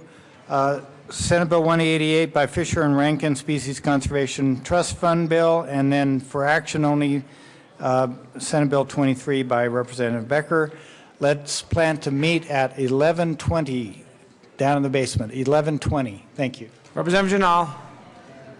Thank you, Mr. Speaker. Members, please welcome Botter Elementary from Fort Collins. There's a group of 4th graders who are here today. They were up in the gallery, and some of them still are, so welcome them, please, from Fort Collins. Thanks. Representative Ryden. Thank you, Mr. Speaker. Members of the State Veterans and Military Affairs Committee, we will be meeting over in LSBA in about 10 or 12 minutes. We have 2 bills up, House Bill 1395 with Representative Giroux and Senate Bill 118 with Representative Melton. And we will be also having our field trip today, so please be prompt. Thank you. Representative Singer. Thank you, Mr. Speaker. House Local Government. We're not green to this issue anymore, but we've got 2 marijuana bills, Senate Bill 184 and House Bill 1196. Look forward to seeing you at 1:30. Representative Schaefer. Thank you, Mr. Speaker. Members of Health Insurance and Environment, Public Health Care and Human Services, we do have a date for our joint breakfast. It will be Monday, May 5, 7:30 at Racine's. If you have not RSVP'd, please let me know. Madam, I'm sorry, Mr. I was looking, Mr. Assistant Majority Leader. Thank you, Mr. Speaker. Members, I just wanted to remind you and or let you know that Crosby's Cafe downstairs is extending their hours for us. So if we need that extra snack or that extra Snickers bar or sugar during the afternoon and later into the evening, they will be open. So thank them for staying open and use their services. Also, members, let me introduce, because I think this will be the last time he's here while I am in the legislature, my husband, Gregory Wirch, and my daughter, Lila.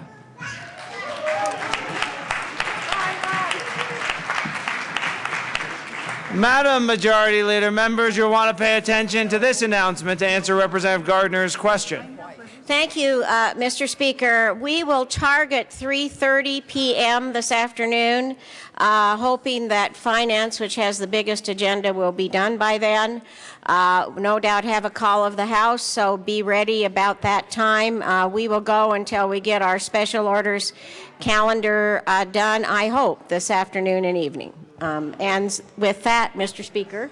Yes, Madam. I move the House stand in recess until 1 p.m. this afternoon.